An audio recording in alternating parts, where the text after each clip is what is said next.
Hello बच्चों, good afternoon.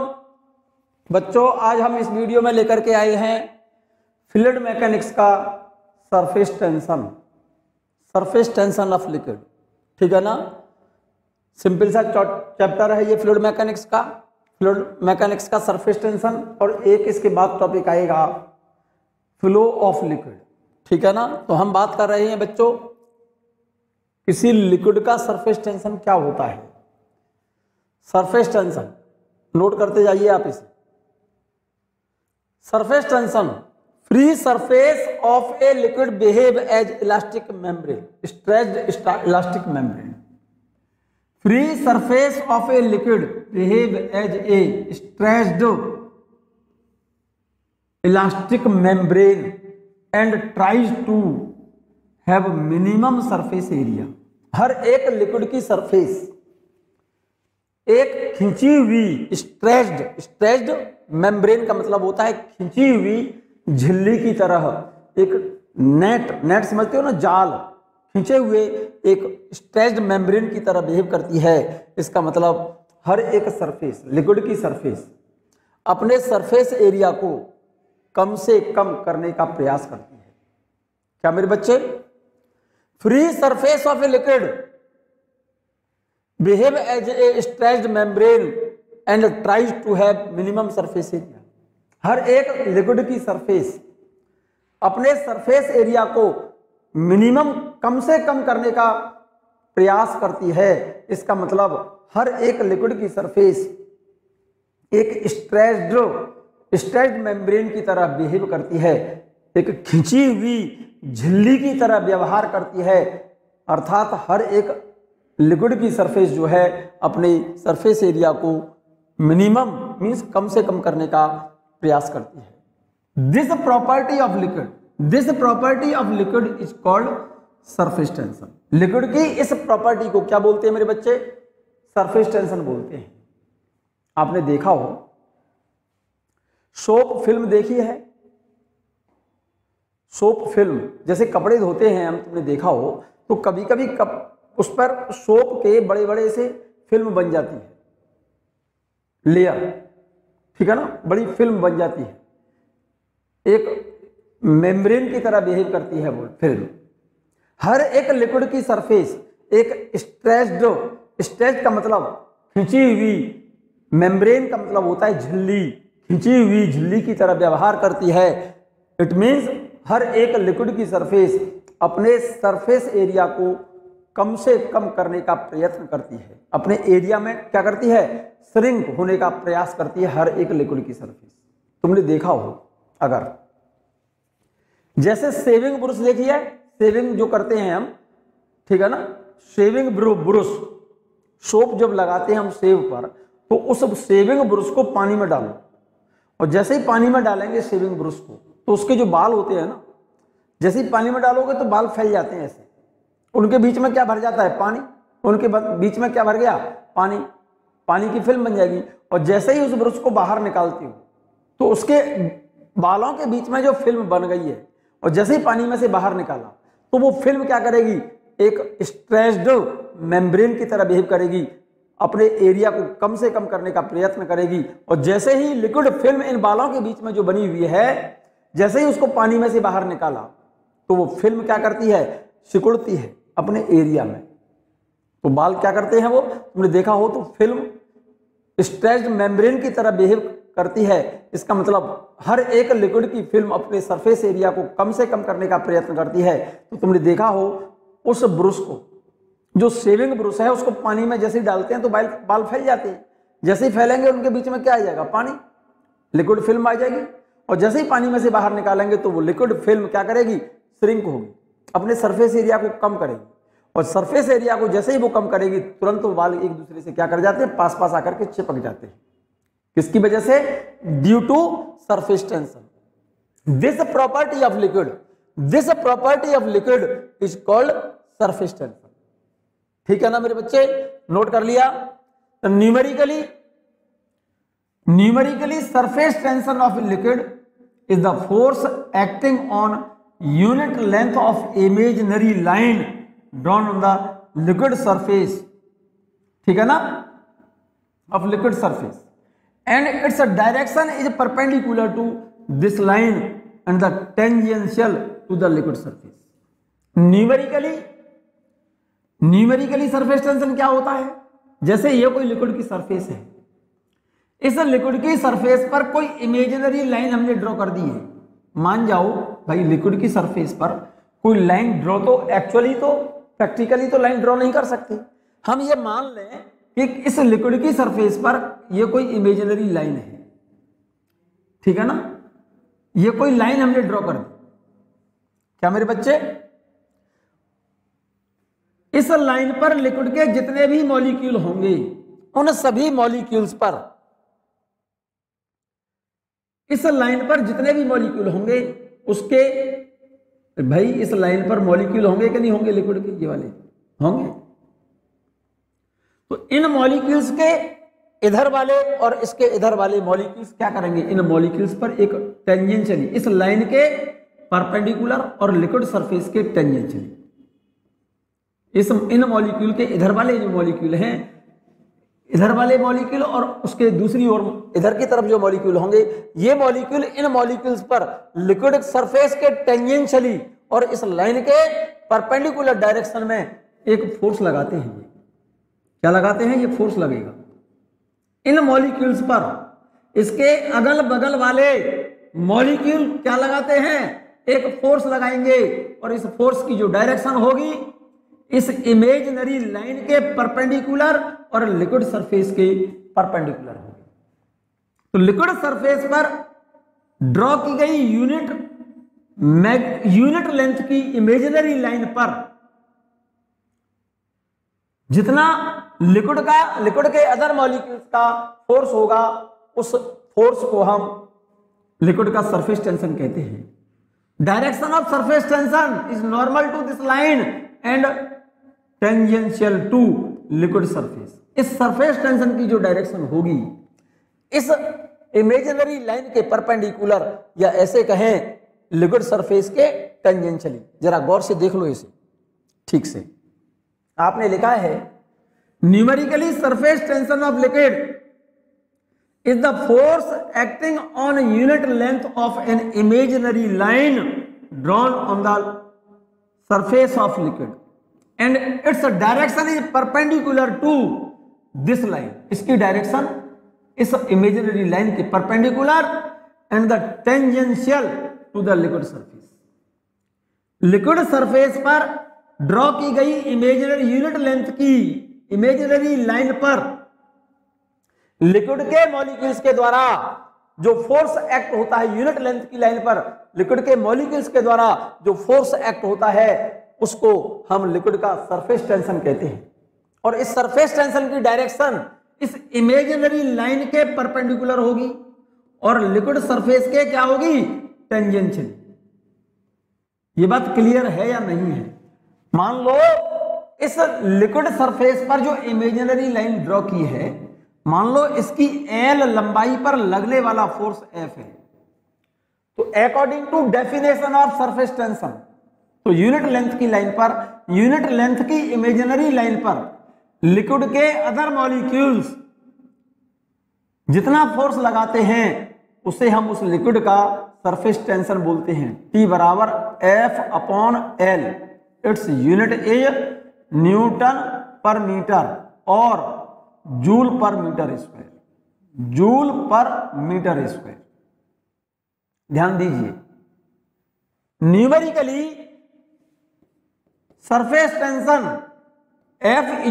T equal to F if L equal to unity.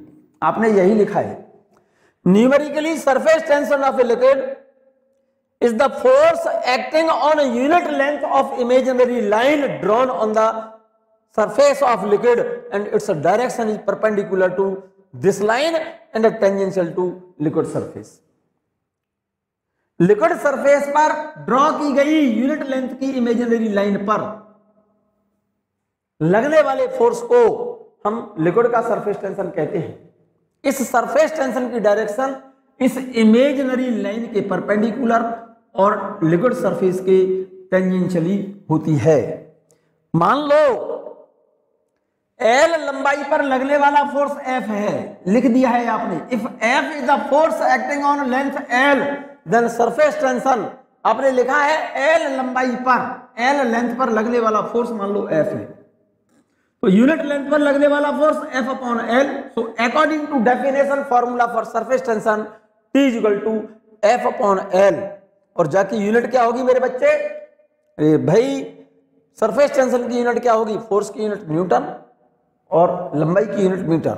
So unit of surface tension is newton per metre और joule per metre square and its dimensional formula is ml0 t-2। कैसे? Dimensional formula of surface tension, इस वाले फॉर्मूले में dimension लिख दो। Surface tension की dimension क्या होगी? F अपॉन एल से डायमेंशनल फॉर्मूला निकालो। फोर्स का डायमेंशनल फॉर्मूला ml-t-2, लेंथ की एल से एल कैंसिल हो गया, तो dimensional formula of surface tension ml0 t-2। Clear है? Dimensional formula of surface tension is ml0 t-2। कोई प्रॉब्लम? बहुत important note, very important note about surface tension, note करिए आप, बहुत काम की चीजें बच्चों। फर्स्ट पॉइंट नोट करो ध्यान से। The small droplets of a liquid are always spherical in shape because the surface area of a sphere is the least for the given volume, but the big drops gets flattered due to gravitational force। Liquid की छोटी छोटी जो drop होती है वो due to surface tension spherical होती है shape में, क्योंकि स्फीयर का सरफेस एरिया सबसे कम होगा, क्योंकि सरफेस टेंशन के कारण हर एक लिक्विड की सरफेस अपने सरफेस एरिया को कम से कम करने का प्रयास करती है। ठीक है ना? अब क्योंकि सरफेस एरिया स्फीयर का सबसे कम होता है मेरे बच्चे, इसी वजह से लिक्विड की छोटी जो ड्रॉप होती हैं, छोटी जो बूंदें होती हैं, वो स्फेरिकल शेप में होती हैं सरफेस टेंशन के कारण, क्योंकि स्फीयर का सरफेस एरिया किसी गिवन वॉल्यूम के लिए स्फीयर का सरफेस एरिया सबसे कम होता है। इसी वजह से सरफेस टेंशन के कारण लिक्विड की छोटी छोटी जो ड्रॉप होंगी कैसी होंगी? स्फेरिकल शेप में होंगी। एक्चुअल में बड़ी जो ड्रॉप है सरफेस टेंशन के कारण होती वह भी स्फेरिकल है, लेकिन बड़ी ड्रॉप के अंदर वेट का इफेक्ट ज्यादा होगा सरफेस टेंशन से। इसी वजह से बड़ी जो ड्रॉप होती हैं वो वेट के कारण, अपने वेट की वजह से क्या हो जाती है? थोड़ी सी फ्लैटर, थोड़ी पिचक जाती है, ओवल शेप में होती है। यही बात लिखिए मेरे बच्चे। The small droplets of a liquid are always spherical in shape because the surface area of a sphere is least for a given volume. Given volume के लिए सरफेस एरिया सबसे कम स्फीयर का होता है। इसी वजह से लिक्विड की छोटी छोटी जो बूंदें होती हैं, लिक्विड की जो छोटी छोटी ड्रॉपलेट्स हैं, वो शेप में स्फेरिकल होंगी, क्योंकि स्फीयर का एरिया सबसे कम है। बड़ी लिक्विड की बड़ी ड्रॉप होती तो स्फेरिकल है, लेकिन उसमें वेट का प्रभाव ज्यादा होने की वजह से थोड़ी सी क्या हो जाती है? पिचक जाती है, फ्लैटर्ड हो जाती है, मींस ओवल शेप में हो जाती है। The big drops gets flattened due to gravitational force. Second point मेरे ख्याल से आपको ठीक से समझ आ गया होगा। फर्स्ट पॉइंट क्लियर है? सेकंड पॉइंट देखो जरा गौर से, ध्यान से मेरे बच्चे। लिक्विड सरफेस पर फ्लोट करती हुई निडल या ब्लेड, क्या बेटा? सरफेस टेंशन के कारण लिक्विड सरफेस पर क्या करते रहते हैं? वो तैरते रहते हैं। आप एक काम करना, पहले सेकंड पॉइंट देखो जरा गौर से, इसको नोट करो, आप नोट करो, तभी मैं बताऊंगा आपको कि क्या करना है। The floating of a blade, needles etcetera on the liquid surface is due to surface tension. Surface tension, liquid के सरफेस टेंशन के कारण लिक्विड की सरफेस पर जो निडल होती है ना, कपड़े सिलने वाली, तुमने देखी हो पतली वाली निडल, या फिर ब्लेड तो देखे होंगे जिससे सेब बनाते हैं, बहुत पतले होते हैं ना। तो निडल और ब्लेड लिक्विड की सरफेस पर तैरते रहते हैं लिक्विड के सरफेस टेंशन के कारण। ऐसा क्यों? उसका कारण है, ध्यान दो, जैसे ये कोई निडल है बच्चों, ये निडल है, ये एक्चुअल में निडल का क्रॉस सेक्शन बनाया मैंने। ये कोई निडल है, निडल को आप एक काम करो, इसको निडल मान जाओ थोड़ी देर के लिए, इसको निडल मान लो आप। और इस निडल को हम ऊपर यहां से नहीं देख रहे, ऐसे नहीं ऑब्जर्व कर रहे, हम यहां से देख रहे हैं। इस निडल का हमको क्या दिख रहा है, ये क्रॉस सेक्शन दिख रहा है, ये वाला क्रॉस सेक्शन। तो पेपर पर मैंने जो बनाया है इस निडल का, इस वाली निडल का, इस निडल का मैंने ये क्रॉस सेक्शन बनाया है, ये वाला क्रॉस सेक्शन बनाया है मैंने निडल का, ये ठीक है ना। और जब ये निडल किसी लिक्विड सरफेस पर रखोगे आप, ये लिक्विड है, जरा गौर से देखना, मेरी बात सुनना ध्यान से। तो इस निडल का मेरे बच्चे वेट तो किधर होगा, डाउनवर्ड, वेट तो नीचे होगा mg, और इस लिक्विड का इसके टेंजेंशियली सरफेस टेंशन ये होगा, सरफेस टेंशन ये होगा इसका, लिक्विड का सरफेस टेंशन T, और इस सरफेस टेंशन T के दो रिजॉल्व पार्ट, इसके दो कंपोनेंट, ये तो हॉरिजॉन्टल कंपोनेंट और ये वाला वर्टिकल कंपोनेंट। इस सरफेस टेंशन के दो रिजॉल्व पार्ट करो, एक तो हॉरिजॉन्टल कंपोनेंट H और ये वाला कौन सा, vertical component V। Horizontal component ये वाला कंपोनेंट इस कंपोनेंट से बैलेंस हो जाएगा। तो due to this vertical components, इस वर्टिकल कंपोनेंट के कारण निडल क्या करती रहेगी, फ्लोट करती रहेगी, क्योंकि here vertical component of the surface tension balance the weight of the needle, due to which needle floats on liquid surface. Actual में ये जो निडल बनाई है आपने, एक्चुअल में ये निडल का क्रॉस सेक्शन है, ठीक है ना। पानी की सतह पर पतली सुई, सुई जानते हो ना, निडल को बोलते हैं, और ब्लेड तैरते रहते हैं पानी के सरफेस टेंशन के कारण। क्यों? क्योंकि सरफेस टेंशन के जो वर्टिकल कंपोनेंट है, हॉरिजॉन्टल कंपोनेंट तो बैलेंस होंगे, वर्टिकल कंपोनेंट बैलेंस कर लेते हैं किसको, vertical component balance the weight of the needle, due to which needle floats on the liquid surface. इसका मैंने निडल का क्रॉस सेक्शन बनाया है, मैं इसका दूसरा सेक्शन बना रहा हूं, जरा चेक करो। देखो, जैसे लिक्विड सरफेस ये है, ध्यान से सुनना मेरी बात को, मान जाओ आप, और इस पर ये कोई निडल है, ये वाली निडल। तो आपने एक्चुअल में इसका क्रॉस सेक्शन बनाया यहां पर, ये वाला सेक्शन बनाया, ये वाला सेक्शन आपने, ये वाला सेक्शन, केवल ये सेक्शन आपने दिखाया है यहां पर। एक्चुअल में ये जो लिक्विड सरफेस है, ये वाला जो देख रहे हैं आप, है ना, लिक्विड सरफेस, जैसे मेरे हाथ को, इसको लिक्विड सरफेस मान लो ऐसे, और इस पर ये कोई निडल है ऐसे, इस तरह से ऐसे। तो इसको, इस निडल को हम ऊपर से नहीं देख रहे, यहां से नहीं देख रहे हम ऐसे, हम इस निडल को इधर से देख रहे हैं, इधर से इसका क्रॉस सेक्शन दिख रहा है। तो सोचो, तो इस लिक्विड के सरफेस टेंशन के कारण, क्योंकि इस वाली निडल पर ये जो लिक्विड है, इसका सरफेस टेंशन इधर होगा ऐसे, एक इधर और एक इधर। तो इस सरफेस टेंशन के मैंने दो कंपोनेंट कर दिए, एक तो हॉरिजॉन्टल और एक वर्टिकल। ऐसे ही इस सरफेस टेंशन के दो कंपोनेंट कर दिए, एक तो हॉरिजॉन्टल और एक वर्टिकल। तो जरा गौर से देखो, ये हॉरिजॉन्टल कंपोनेंट इस हॉरिजॉन्टल कंपोनेंट से क्या हो जाएगा, बैलेंस हो जाएगा। भाई इस सरफेस टेंशन टी के दो कंपोनेंट किए आपने, एक तो हॉरिजॉन्टल ऐसे और दूसरा किया है वर्टिकल आपने इस तरह से। ऐसे ही इस सरफेस टेंशन के दो कंपोनेंट किए, एक तो हॉरिजॉन्टल और एक वर्टिकल। तो देखो, ये हॉरिजॉन्टल कंपोनेंट इस हॉरिजॉन्टल कंपोनेंट को क्या कर लेगा, बैलेंस कर लेगा, एक दूसरे से कैंसिल कर देंगे। तो इस वाले पॉइंट पर, इस क्रॉस सेक्शन पर, यहां पर वर्टिकल कंपोनेंट बचेगा, ये इधर वर्टिकल कंपोनेंट बचेगा। तो केवल इसी जगह पर बचेगा कि पूरी निडल पर बचेगा वर्टिकल कंपोनेंट, ऊपर की ओर, पूरी निडल पर ऊपर की ओर वर्टिकल कंपोनेंट आएगा, इस पूरी निडल पर वर्टिकल कंपोनेंट आएगा ऊपर की ओर ऐसे। इस निडल पर वर्टिकल कंपोनेंट भाई पूरी निडल पर आएगा ना ऐसे, तो ऐसे ही इधर आएगा पूरी निडल पर ऊपर की ओर वर्टिकल कंपोनेंट। तो वर्टिकल कंपोनेंट ये सभी किधर होंगे, ऊपर की ओर, और निडल का वेट किधर होगा, नीचे की ओर। तो ये वर्टिकल कंपोनेंट किसको? इस निडल के जो वेट है ना डाउनवर्ड, उस वेट को क्या कर लेंगे? बैलेंस कर लेंगे, जिसके कारण ये निडल लिक्विड सरफेस पर क्या करती रहेगी? फ्लोट करती रहेगी। यही लिखा है मैंने, देखो यहां पर इस लिक्विड का सरफेस टेंशन इस क्रॉस सेक्शन पर मैं दिखा रहा हूं, और आपको ये काम पूरी निडल पर लेना पड़ेगा ना मेरे बच्चे।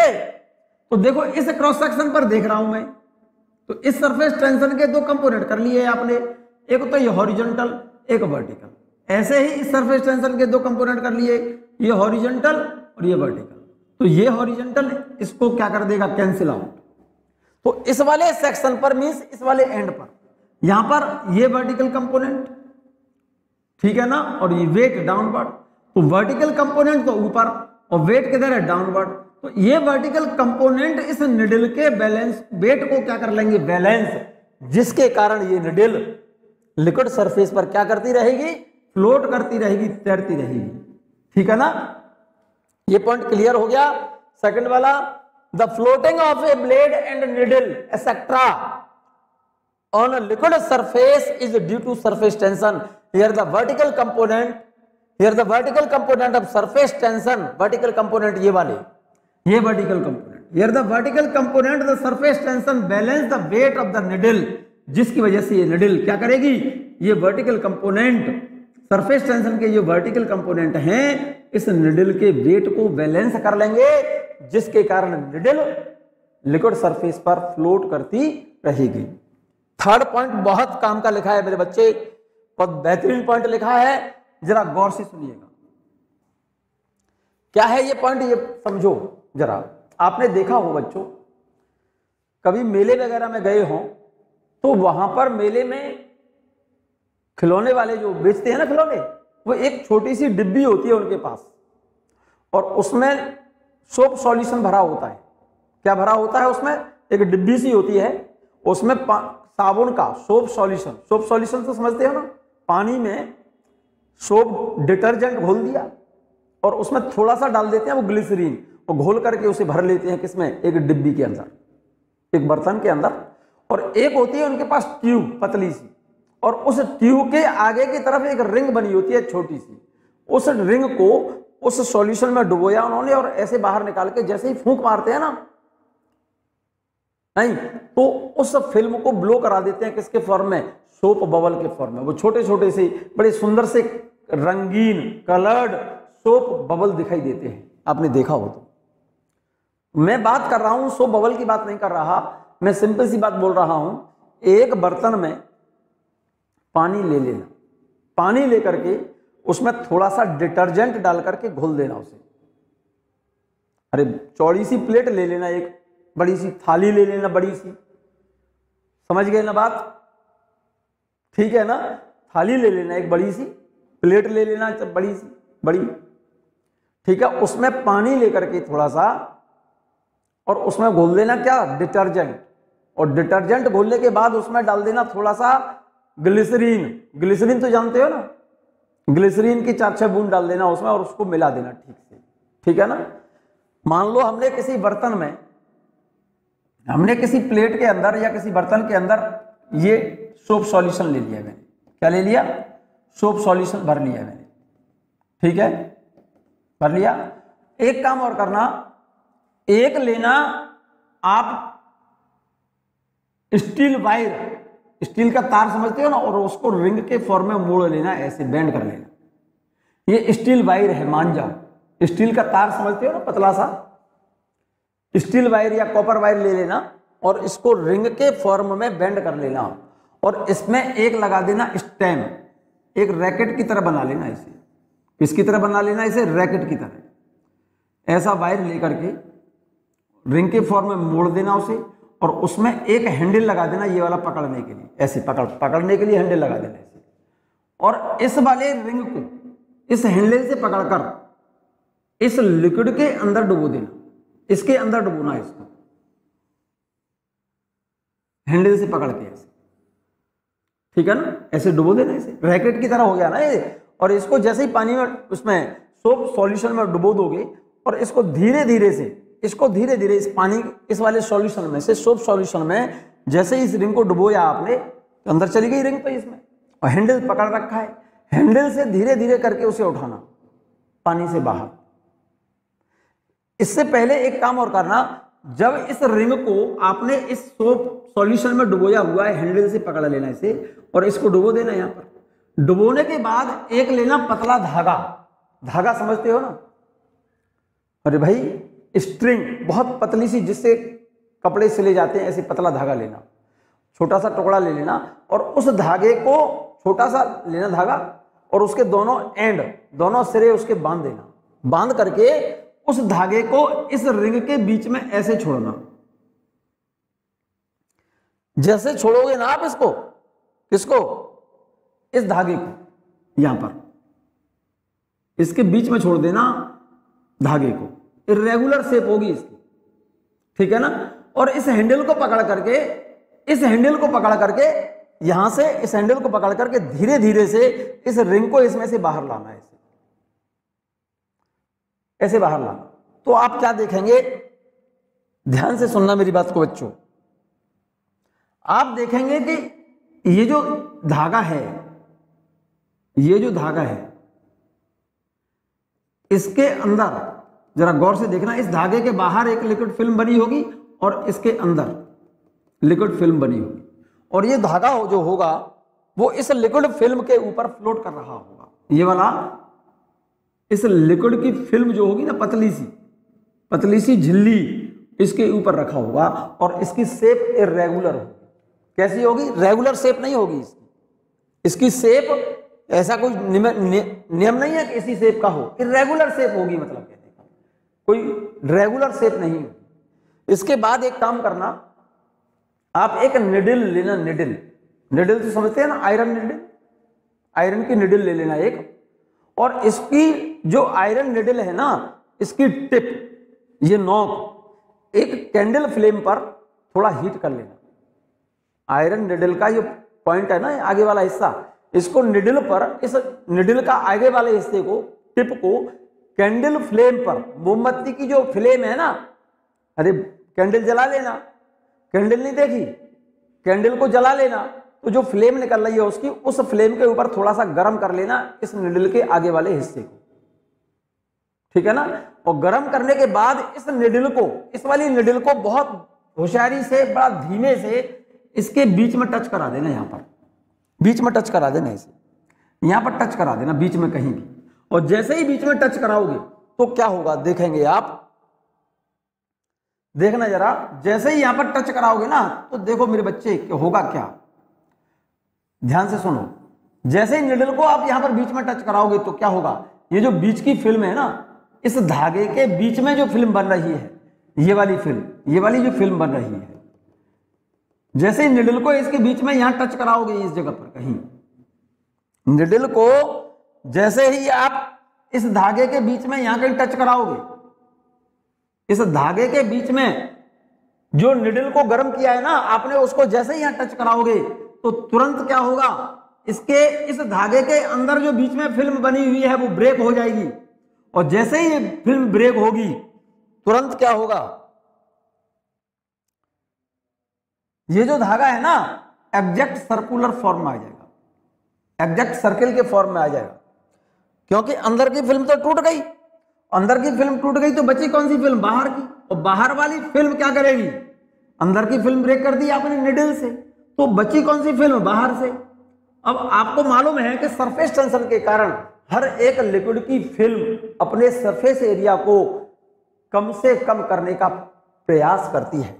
तो जो बाहर की जो फिल्म बची हुई है वो इस स्ट्रिंग को, इस वाली धागे को, इधर वाले हिस्सा जो फिल्म जो बची हुई है बाहर, वो बाहर वाली फिल्म इस धागे को, क्योंकि बाहर वाली फिल्म का सरफेस एरिया कम से कम,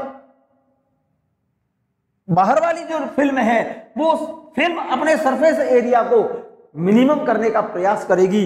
इसका मतलब ये वाली जो रिमेनिंग फिल्म है इस धागे को बाहर की ओर चारों तरफ से खींचेगी, और जैसे ही खींचेगी और इस तरह से खींचेगी कि इस धागे का जो अंदर का एरिया है वो सबसे ज्यादा हो, ठीक है ना। तो बाहर की फिल्म, ये वाली जो फिल्म है, इस धागे को बाहर की तरफ खींचेगी। जिसकी वजह से डेफिनेटली इस धागे की जो शेप होगी एग्जैक्ट सर्कुलर होगी, क्योंकि सर्किल का एरिया सबसे ज्यादा और बची हुई लिक्विड फिल्म का एरिया सबसे कम। क्योंकि एक बात हम जानते हैं कि सरफेस टेंशन के कारण हर एक लिक्विड की फिल्म अपने सरफेस एरिया को कम से कम करने का प्रयत्न करती है। That is each liquid surface behave as stretched membrane. इसका मतलब हर एक लिक्विड की सरफेस अपने सरफेस एरिया को कम से कम करने का प्रयास करेगी, और जैसे ही सरफेस का एरिया सबसे कम होगा तो इस धागे का एरिया सबसे ज्यादा होगा। और ऐसा तभी पॉसिबल है जब ये जो धागा है ना एग्जैक्ट सर्कुलर फॉर्म में आ जाए, एग्जैक्ट सर्कल में कन्वर्ट हो जाए। इसीलिए एक लाइन लिखी है बच्चों, third point, the area of circle is maximum. Circle का एरिया सबसे ज्यादा होना चाहिए। सर्कल का एरिया का मतलब इसका सर्कल एरिया सबसे ज्यादा, क्योंकि रिमेनिंग फिल्म का एरिया सबसे कम होगा due to surface tension. The area of circle is maximum, the area of remaining liquid film is minimum due to surface tension for a given length of thread. मतलब इसी thread का जैसे ही अंदर की फिल्म को ब्रेक करेंगे तो ये थ्रेड जो है एग्जैक्ट सर्कुलर फॉर्म में आ जाएगी, क्योंकि इस सर्कल का एरिया सबसे ज्यादा, क्योंकि रिमेनिंग फिल्म का एरिया सबसे कम होना चाहिए। और रिमेनिंग फिल्म का एरिया सबसे कम तभी होगा जब गिवन लेंथ थ्रेड की जो भी लंबाई दी है उस लंबाई के लिए इस थ्रेड एक्चुअल एग्जैक्टली ये जो थ्रेड है किसके फॉर्म में आ जाएगी, सर्कुलर फॉर्म में आ जाएगी, क्योंकि सर्कल का एरिया सबसे ज्यादा, तो रिमेनिंग फिल्म का एरिया सरफेस टेंशन के कारण सबसे कम हो जाएगा। ये बात क्लियर हो गई होगी बच्चों, इसीलिए फिर से समझ लो इसे। The area of circle is maximum, circle का एरिया सबसे कम है, क्यों? The area of remaining liquid film is minimum due to surface tension for a given length of thread. ये बात क्लियर हो गई होगी मेरे बच्चे। मैं फोर्थ पॉइंट बात कर रहा हूं, बहुत इंपॉर्टेंट बात कर रहा हूं बच्चों। सबसे ज्यादा इंपॉर्टेंट डेरिवेशन मान लो इसको, या तो इंपॉर्टेंट पॉइंट मान लो, कुछ भी मान लो। इस पॉइंट को जरा नोट कर लेना मेरे बच्चे, क्योंकि इस चैप्टर में केवल और केवल सबसे इंपॉर्टेंट टॉपिक है ये, एक ही डेरिवेशन है। इसी डेरिवेशन को आप खास तौर से समझें इसे और नोट करें। वर्क डन इन स्ट्रेचिंग और increasing the surface area of liquid film. किसी लिक्विड फिल्म के एरिया को बढ़ाने में किया गया कार्य कितना होगा? Work done in increasing the surface area of liquid film. Liquid film के सरफेस एरिया को बढ़ाने में किया गया कार्य, work done in increasing the surface area of liquid film. हमने एक वायर लिया है मेरे बच्चे, late a liquid film be form between a bend wire PQR and a straight wire AB can slide on the bend wire. हमने एक काम किया है, ये कोई बेंड वायर लिया है, ये वाला PQR।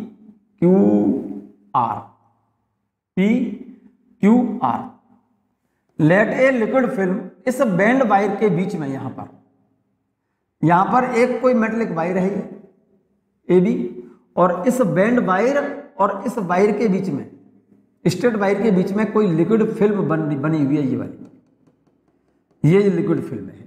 बेंड वायर तो समझते हो ना, वायर को इस फॉर्म में इस तरह से बेंड कर दिया है, और इस वायर पर इस वायर का नाम डाला है PQR, मान जाइए। और इस वायर पर यहां पर देखो मैं बता रहा हूं, ये वायर है बेंड वायर, और यहां पर एक कोई मेटलिक वायर है, ये वाला, जरा गौर से देखना। ये तो बेंड वायर है ये वाला PQR, और यहां पर एक स्ट्रेट वायर है ये वाला, ये AB जिसका नाम डाला है मैंने। तो इस स्ट्रेट वायर और इस PQR जो बेंड वायर है, इसके बीच में यहां पर एक लिक्विड फिल्म, इस वायर और इस बेंड वायर के बीच में, यहां पर बीच में एक लिक्विड की फॉर्म बनी हुई है, यहां पर इस जगह पर, ठीक है ना। तो इस वायर पर ये लिक्विड फिल्म सरफेस टेंशन के कारण इस वायर पर एक फोर्स लगाएगी, किधर की तरफ? ऊपर की तरफ, क्योंकि फिल्म यहां पर है भाई। इस जरा गौर से देखो, ये बेंड वायर है PQR, और इस PQR पर एक स्ट्रेट वायर है ये वाला AB, और इस स्ट्रेट वायर और बैंड वायर के बीच में यहां पर एक लिक्विड फिल्म है इस जगह पर, यहां पर।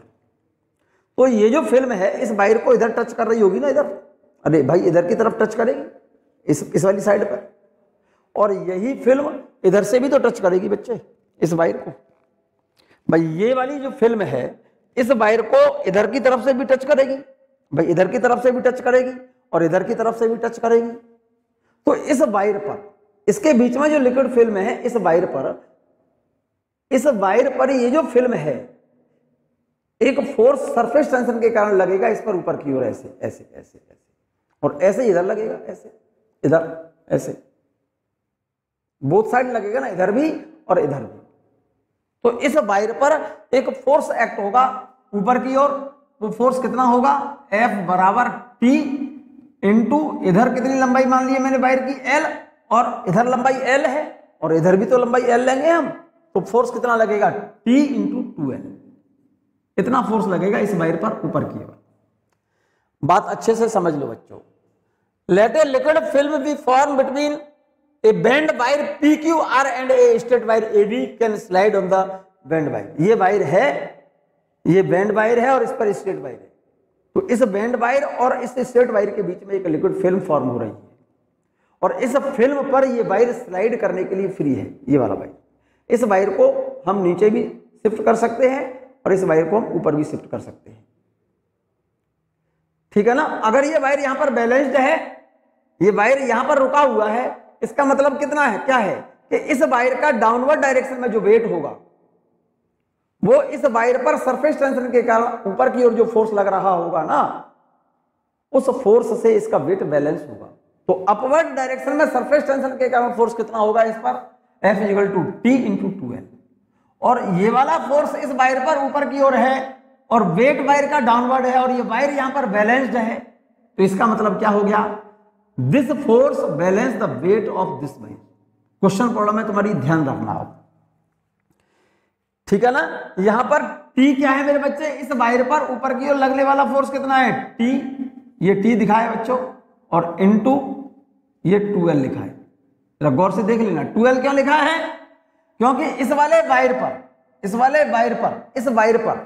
वायर पर फोर्स इधर भी लगेगा और इधर भी लगेगा, तो इसीलिए इस वायर पर अपवर्ड डायरेक्शन में जो फोर्स लगेगा कितना लगेगा T इंटू 2L, और इस फोर्स के कारण यहां पर ये वायर बैलेंस्ड है, इसका मतलब इस वायर का डाउनवर्ड वेट इस पर लगने वाले अपवर्ड सरफेस टेंशन के कारण लगने वाले अपवर्ड फोर्स के को बैलेंस कर लेगा, इस वायर के जस्ट वेट के बराबर होगा, वेट ऑफ वायर, तभी ये वायर यहां पर बैलेंस्ड होगा, ठीक है ना।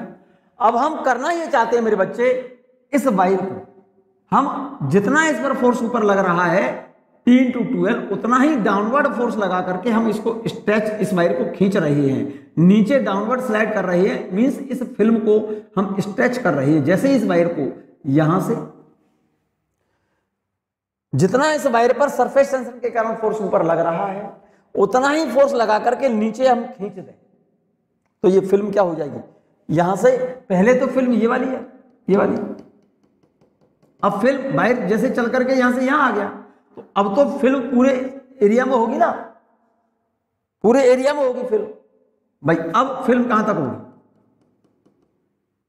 भाई पहले तो फिल्म केवल इतने एरिया में है, अब फिल्म इस पूरे एरिया में हो गई, तो चेंज इन एरिया कौन सा हुआ, ये वाला एरिया, चेंज इन एरिया ये हुआ। तो चेंज इन एरिया कितना हुआ मेरे बच्चे, इस फिल्म का जो एरिया इंक्रीज हुआ वो कितना इंक्रीज हुआ, मान लो ये वायर यहां से यहां पर शिफ्ट हुआ x डिस्टेंस, कितना डिस्टेंस, तो इस सरफेस का, इस लिक्विड फिल्म का चेंज इन एरिया कितना होगा, change in area of this liquid film, इस लिक्विड फिल्म का चेंज इन एरिया कितना हुआ L इंटू एक्स। तो इधर से भाई जैसे ही ये फिल्म नीचे आएगी, जैसे ये वायर नीचे आएगा, ऐसे जैसे ये वायर नीचे आएगा, तो ये फिल्म, पहले वायर यहां है तो फिल्म यहां तक, और जैसे ही वायर नीचे आया तो फिल्म यहां से बढ़कर के यहां तक होगी, तो इतने हिस्से का जो एरिया आएगा वो इंक्रीज इन एरिया हो गया, एरिया कितना बढ़ गया वो वाला निकल आएगा।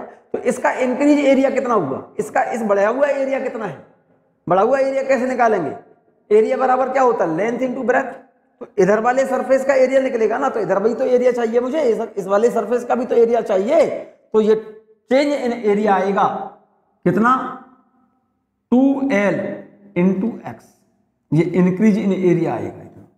फिर से समझ लो इस बात को, मैं बात केवल इतनी सी कर रहा हूं मेरे बच्चे, work done in increasing the surface area of liquid film, let a liquid film be form between a bend wire PQR and a straight wire AB, straight wire AB के बीच में कोई फिल्म बनी हुई है, wire AB can slide on this bend wire, इस bend wire पर ये वायर स्लाइड कर सकता है, ऐसा मैंने मान लिया है। और इस वायर के जब वायर यहां पर है तब लिक्विड फिल्म आपको दिखाई दे रही है, यहां से लेकर के यहां तक ये वाला एरिया, ये लिक्विड फिल्म का एरिया होगा। तो इस वायर पर जो फोर्स लग रहा है ड्यू टू सरफेस टेंशन ऊपर कितना T इंटू 2L, यहां पर T क्या चीज है, सरफेस टेंशन है लिक्विड फिल्म का, और L क्या चीज है, वायर की, वायर AB की लंबाई है यहां से लेकर के यहां तक। क्लियर है ये बात। Here the two free surface, इस लिक्विड फिल्म की सरफेस दो फ्री है बच्चों। Here are two free surface of the film and surface tension acts on both of them। इस लिक्विड फिल्म की दो सरफेस फ्री हैं, एक सरफेस तो इधर और एक सरफेस इधर। फ्री सरफेस उसको बोलते हैं बच्चों, फिल्म के जिस साइड में एयर हो वो सरफेस फ्री मानी जाती है। तो इसमें लिक्विड फिल्म ये है, तो इस फिल्म के इसके बीच में फिल्म बन रही है, तो इधर भी एयर है और यहां भी एयर है। जिस सरफेस के साइड में जिस फिल्म की जिस साइड पर एयर है वो सरफेस फ्री मानी जाती है। तो इस लिक्विड फिल्म की दो सरफेस फ्री है, यहां पर लिक्विड फिल्म की सरफेस दो फ्री है क्योंकि इधर की तरफ भी तो एयर है और फिल्म यहां पर बीच में बनी हुई है, तो इधर भी तो एयर होगी, तो दो सरफेस फ्री है। यहां पर यही लिखा है there are two free surface of the film and surface tension act on both of them। तो इस फिल्म पर इसकी दो सरफेस फ्री हैं, तो दोनों सरफेसों के द्वारा इस वायर पर फोर्स लगेगा, इधर से फोर्स लगेगा इधर और इधर से भी फोर्स लगेगा इस वायर पर इधर। तो इसी वजह से इस पर बोथ साइड फोर्स लगेगा। Hence the total inward force on the wire AB is due to liquid film। इस वायर AB पर इनवर्ड जो फोर्स टोटल लगेगा वो कितना लगेगा, F equal to T into 2L। T into 2L क्यों, क्योंकि इसकी लंबाई L है और लिक्विड फिल्म का सरफेस टेंशन T है। तो इस वाली साइड पर इस फिल्म के कारण इस वायर पर ऊपर की ओर फोर्स कितना है, T इंटू L, और इधर भी T इंटू L। तो टोटल इनवर्ड फोर्स का मतलब ऊपर की ओर फोर्स कितना हुआ, T इंटू 2L। ये बात क्लियर है, ये बात क्लियर है। To increase the area of liquid film, इस लिक्विड फिल्म का एरिया बढ़ाना है मुझे। To increase the area of liquid film, इस लिक्विड फिल्म का क्या करना है मुझे, एरिया बढ़ाना है। लिखा है आपने, to increase the area of liquid film we have to pull the wire AB outward with a force F, due to which wire displaced a small distance x to the position A', B'। आपने लिखा है to increase the area of liquid film, to increase the area of liquid film we have to pull the wire AB outward with a force F, due to which the wire displaced a small distance x to the position A', B'। इस wire AB को, क्योंकि इस liquid film का area बढ़ाना है, तो इस wire AB को, इस AB वायर पर जितना फोर्स ऊपर लग रहा है उतने ही फोर्स से आउटवर्ड हम इस वायर को नीचे पुल कर दें, AB से कहां तक, A', B' तक, जिससे वायर डिस्प्लेस होकर के AB से कहां पर आ गया, A', B', जहां पर डिस्प्लेसमेंट आपने कितना लिखा है, x। Then the increase in area of this film, इस फिल्म का एरिया कितना बढ़ गया मेरे बच्चे, यहां पर मैं शो कर दें हम इसे। भाई पहले फिल्म का एरिया तो ये देख रहे हैं आप, अब ये वायर पहले यहां था तो लिक्विड फिल्म का एरिया ये हो गया। अब ये वायर AB से चल करके जैसे ही हमने आउटवर्ड इसको पुल किया, कितने फोर्स से, जितना इस पर फोर्स ऊपर लग रहा है उतने ही फोर्स से हम बाहर की तरफ इस वायर को खींच दें, तो लिक्विड फिल्म यहां से जो एरिया इतना था, liquid film wire A B से एक्स डिस्टेंस शिफ्ट होकर के ए डैश बी डैश पर आ गया। तो अब लिक्विड फिल्म तो मेरे बच्चे इस वाले एरिया में होगी ना, सरफेस में। तो लिक्विड फिल्म का, पूरी लिक्विड फिल्म का जो एरिया होगा, change in area, change in area कितना होगा, ये वाला। तो इंक्रीज इन एरिया कितना हुआ फिर, then the increase in area of liquid film delta A बराबर A B A dash B dash, A B A dash B dash means इस वाले हिस्से का एरिया, इंक्रीज हुआ एरिया है ये, और इक्वल टू क्या होगा 2L इंटू एक्स। ये बात समझो कैसे हुआ ये 2L इंटू एक्स। यहां पर तो ये लंबाई L है और ये डिस्टेंस कितनी है, x है, ये वाले डिस्टेंस यहां पर लिख दिया आपने। तो एरिया हो गया L इंटू एक्स, इधर से इस वाले पार्ट का एरिया, L इंटू एक्स, तो इधर बढ़ गया एरिया। ऐसे ही क्योंकि दो सरफेस फ्री है, तो इस सरफेस के जो बैक साइड में जो एरिया होगा, क्योंकि फिल्म इस तरह से है, वायर ये रहा, ये वायर चल करके यहां से यहां आ गया, तो इतने हिस्से का जो एरिया है इधर से एरिया लेंगे L इंटू एक्स, तो इधर से भी तो लेंगे मेरे बच्चे, ये वाला एरिया भी तो लेंगे इधर से भी, तो L इंटू एक्स। तो increase in area of this liquid film is equal to 2L into x. So the work done in stretching the film is given by the relation work is equal to होता है force applied into displaced distance moved या displacement. Work done in stretching the liquid film is equal to, work के लिए relation हम जानते हैं, applied force into distance moved या displacement. Work is equal to force कितना है मेरे बच्चे, applied force T into 2L। कितना, ये जो अप्लाइड फोर्स होगा ये वाला, ये F कितना होगा, जितना ऊपर फोर्स लग रहा है T into 2L। Applied force तो T इंटू 2L है, और डिस्प्लेसमेंट कितना है, यहां से यहां तक का डिस्प्लेसमेंट तो यही हुआ x इंटू एक्स। तो इसको मैंने लिख दिया T into 2L into x, और 2L इंटू एक्स क्या है, चेंज इन एरिया के बराबर है, डेल्टा E के बराबर। तो इस 2L इंटू एक्स की जगह पर मैंने क्या लिख दिया, डेल्टा A। तो work done in stretching of liquid film is given by the relation W is equal to T into delta A। इतने जूल। ये बात क्लियर हो गई होगी आपको, ये बात अच्छे से समझ लो, ठीक है। सिंपल सी बात बोली है मैंने, कोई बैंड वायर है PQR और जिस पर एक स्ट्रेट वायर AB स्लाइड करने के लिए फ्री है। इस वायर, बैंड वायर और इस स्ट्रेट वायर के बीच में एक लिक्विड फिल्म है, ठीक है ना, ठीक है मेरे बच्चे, जिस फिल्म पर ये वायर स्लाइड करने के लिए फ्री है। तो इस लिक्विड फिल्म के द्वारा इस वायर पर अपवर्ड इनवर्ड फोर्स कितना है, T इंटू 2L, ठीक है। अगर इस वायर को डाउनवर्ड डायरेक्शन में फोर्स लगा करके हम इसको पुल कर दें ए बी से ए डैश बी डैश तक, तो इस फिल्म का एरिया बढ़ जाएगा। तो इंक्रीज इन एरिया कितना होगा, सिंपल सा हो गया 2L इंटू एक्स, और सरफेस एरिया को बढ़ाने में निकालना है वर्क। वर्क के लिए रिलेशन होता है फोर्स अप्लाइड इंटू डिस्प्लेसमेंट या डिस्टेंस मूव्ड।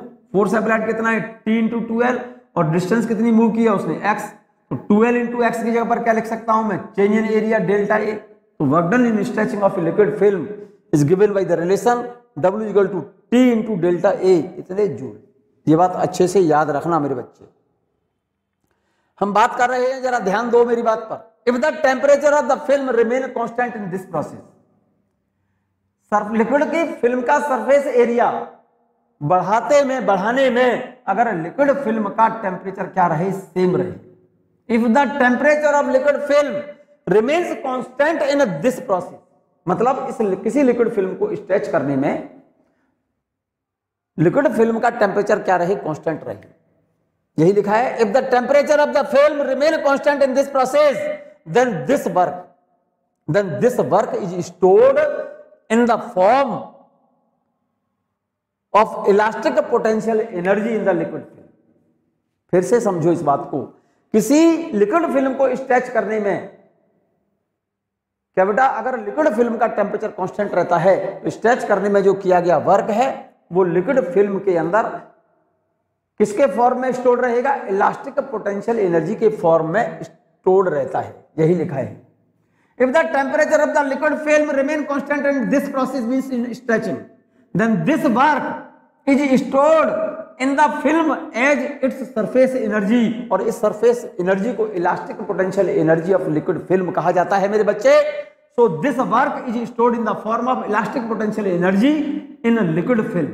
सो सरफेस एनर्जी, और इसको बोलते हैं surface energy of liquid. Surface energy equal to work done in stretching of the liquid film if temperature of liquid film will remain constant is given by the relation E equal to W T delta E joule. ठीक है ना। According to this relation surface tension का formula हो गया T बराबर delta A को नीचे ले लो तो T बराबर W अपॉन डेल्टा ए या E अपॉन डेल्टा ए। तो किसी लिक्विड फिल्म की के एरिया को यूनिटी चेंज करने के लिए जितना वर्क डन होगा वो उस लिक्विड का सरफेस टेंशन कहलाता है। ये डेफिनेशन लिखी है। Hence the surface tension of liquid is defined as the numerically surface tension. The numerically surface tension of liquid is numerically equal to the surface energy per unit area of liquid surface and its unit is joule per meter square और newton per metre. Simple सा है। Numerically surface tension क्या बेटा, उस surface energy के बराबर है जो किसी सरफेस के यूनिट एरिया में स्टोर्ड हो। क्या बेटा, energy stored in unit area of liquid surface is called surface tension. कैसे भी कह दो आप। तो surface tension T, surface tension of a liquid is numerically equal to the surface energy per unit area of liquid surface। अरे भाई आपने T बराबर रिलेशन क्या लिखा है, आपने सरफेस टेंशन का रिलेशन क्या लिखा है, energy surface energy of liquid is equal to work done stretching of liquid film if temperature of liquid film will remain same. So according to this relation, definition of surface tension T is equal to E upon delta E. If delta A is equal to 1, then T is equal to E. So surface tension of liquid is numerically equal to the surface energy per unit area of liquid film surface, and its unit is joule per metre square. इसकी unit joule होगी, इसकी unit metre square होगी, तो surface tension की unit होगी joule per metre square, या फिर एक यूनिट पहले बता चुके हैं आप, न्यूटन पर मीटर। यहां तक बात क्लियर है मेरे बच्चे? फिर से समझना चाहते हैं तो समझ लें इस पॉइंट को। सिंपल सा है। Work done in increasing the surface area of liquid film. Let a liquid film is formed between the band wire PQR and a straight wire AB can slide on band wire. T यहां पर surface tension है, L length है, तो इस liquid film के द्वारा इस wire पर इनवर्ड फोर्स कितना लगेगा, T × 2L। There are two free surface of the film, क्योंकि दो सरफेस फ्री है, and surface tension act on both of them. यहां पर दो सरफेस फ्री हैं, तो दोनों सरफेस के द्वारा वायर पर इनवर्ड फोर्स कितना लगेगा, total inward force on the wire T × 2L। जैसा कि फिगर में देख रहे हैं, T × 2L इनवर्ड फोर्स लगेगा इस लिक्विड फिल्म के कारण, क्योंकि लिक्विड फिल्म के दो सरफेस फ्री है, इसीलिए मैंने T × 2L लिया है। क्योंकि L लंबाई इधर लेंगे तो इस वायर पर, इस वाले वायर पर L लंबाई तो इधर लेंगे और L लंबाई इधर लेंगे, तो इसीलिए इस वायर पर इनवर्ड फोर्स जो लगेगा सरफेस टेंशन के कारण T × 2L लगेगा। ठीक है। To increase the area of liquid film, to increase the area of liquid film we have to pull the wire AB outward with a force F, due to which wire displaced a small distance x to the position A dash B dash। इसको F force लगा करके हमने पुल किया wire को, जिससे wire AB से चल करके स्ट्रेट वायर कहां पर पहुंच गया, A dash B dash पर। तो इस लिक्विड फिल्म की एरिया कितना बढ़ गया, ये वाला जो गैप है ये इंक्रीज इन एरिया है। Then the increase in area of liquid film delta A, इस वाली इससे का एरिया ले लो, AB A dash B dash इस वाले पार्ट का एरिया, तो एरिया कितना लेंगे, 2L × x। क्यों लिखा, क्योंकि L इधर से और x डिस्टेंस ये गया, ऐसे ही L डिस्टेंस ये और x डिस्टेंस नीचे गया। क्लियर है। तो 2L इंटू एक्स इतना एरिया बढ़ गया उसका। So the work done in stretching the film W is equal to force applied into displaced distance moved. Force applied कितना है, T इंटू 2L, जितना फोर्स ऊपर लग रहा था फिल्म के द्वारा इस वायर पर उतना ही डिस्प्लेस कराने के लिए फोर्स लगाया हमने, कितना, T इंटू 2L और इंटू डिस्टेंस मूव्ड कितनी है, x, तो T into 2L into x, 2L into x. और ये कौन सा एरिया है, इंक्रीज इन एरिया है भाई। इसकी जगह पर 2L इंटू एक्स की जगह पर यहां से इंक्रीज इन एरिया लिख दो, तो यहां पर T और इसकी जगह पर डेल्टा है, इतने joule. If the temperature of the liquid film remain constant in this process then this work is stored in the film as its surface energy. तो इस वर्क को हम लिक्विड की सरफेस एनर्जी भी कह सकते हैं, बस शर्त यह है कि लिक्विड फिल्म का टेम्परेचर कांस्टेंट रहे। ये बात आपको याद रखनी होगी बच्चों। तो सरफेस टेंशन के लिए रिलेशन क्या बन गया, यहां से सरफेस टेंशन T बराबर work upon change in area या फिर surface energy per unit area. देखो दो डेफिनेशन हो गई सरफेस टेंशन की। Surface tension is numerically equal to the work done in stretching a liquid film through unit area. किसी liquid film के area में यूनिटी चेंज करने के लिए जितना वर्क करना होगा उसे उस लिक्विड का सरफेस टेंशन कहते हैं। और दूसरी डेफिनेशन देखो, the surface tension is numerically equal to the surface energy per unit area of liquid film surface. Its unit is joule per metre square, यही लिखा है। And the surface tension of liquid is numerically equal to the surface energy per unit area of liquid surface. Its unit is joule per metre square और newton per metre. ठीक है ना बच्चों। इस lecture को बच्चों यहां तक कम से कम 2 बार सुन लें आप, ठीक है ना, और इसको नोट कर लें। जो मैंने work done in stretching of liquid film बताया है, इस टॉपिक पर क्वेश्चन, कुछ एग्जाम्पल्स बताएंगे और इस टॉपिक पर क्वेश्चन अक्सर कर आता है।